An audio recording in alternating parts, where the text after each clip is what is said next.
Bismillahirrahmanirrahim. Assalomu alaykum va rahmatullohi va barakatuh. Muhtaram azizlar. Asli Jome Masjid imom xatibi Ibragim Qodirjonman.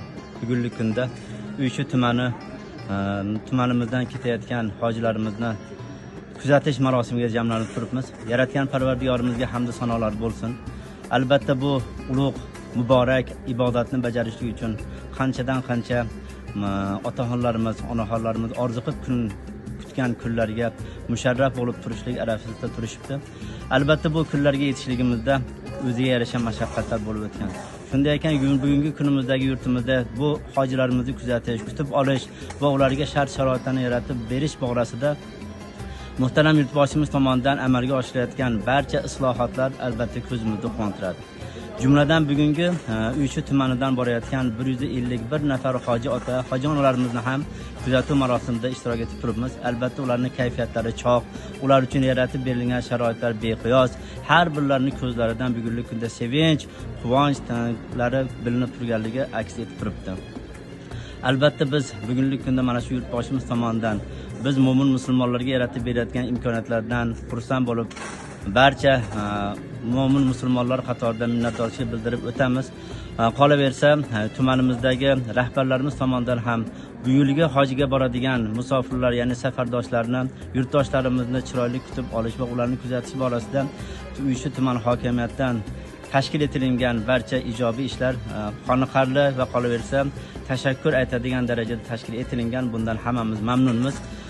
Alloh tabaraka va taolo bo'lajak safarlarni barchasini muborak qilgan bo'lsin. Yana sihat salomatlikda borib yurtimiz, xalqimiz ravnaqi, fuqarolarimiz tinchlik omonligiga qiladigan ibodatlar va duolari qabul bo'lsin. Assalomu alaykum va rahmatullohi va barakatuh. Taolo tilaklarim el yurtimizga. Mana shu tinchlik bor yurtda shunaqa sharoit, shunaqa juda katta sharoitlar bilan hozir mana jo'nayapmiz. Buning uchun yurtboshimizga, hukumatimizga, rahbarlarimizga katta rahmat. Xudo xolasa borib el yurtimizga baraka tilab, tinchlik tilab, Xudo xolasa niyatlarni qilib kelamiz. Buning uchun mana shu sharoitni yaratib berishgani uchun katta rahmat. Hozir necha yoshdasiz? Hozir 65 yoshdaman. Necha yil kutdingiz bu kunni? 18 yil kutdim. Hayajonlar qanday? Hayajon bor. Nima o'tyapti hozir qalbingizda? Bir yaxshi bir his tuyg'u o'tyapti, lekin ozgina hayajon bor. Yaxshilikga. Assalomu alaykum va rahmatullohi va barakatuh.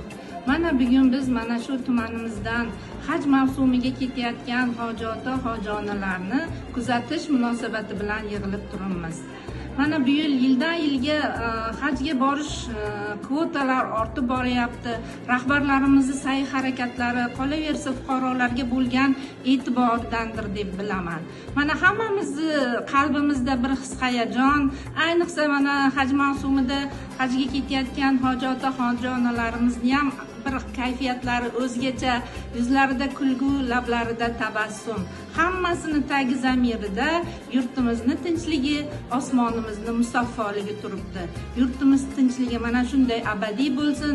Yildan yilga mana shu islomning 5-farzi bo'lgan haj safariga borishlar ortib boryapti. Buni shukronasini qilishimiz kerak. Bugun mana bu dargohda yuborilayotgan hoji ota, hoji onalarga bo'layotgan e'tiborni alohida bir ta'kidlab tilga olsak, mamnuniyat bilan tilga olsak arziydi. Ularga bir juda ham chiroyli shart-sharoitlar, rahbarlarimiz, yurtboshlarimiz, davlatimiz tomonidan juda ham chiroyli imkoniyatlar yaratib berilyapti. Ilohim hammalari eson-omon borib bir mukammal ibodatlar qilib kelishlikni nasib qilsin. Yurtimiz tinch bo'lsin, osmonimiz musaffo bo'lsin.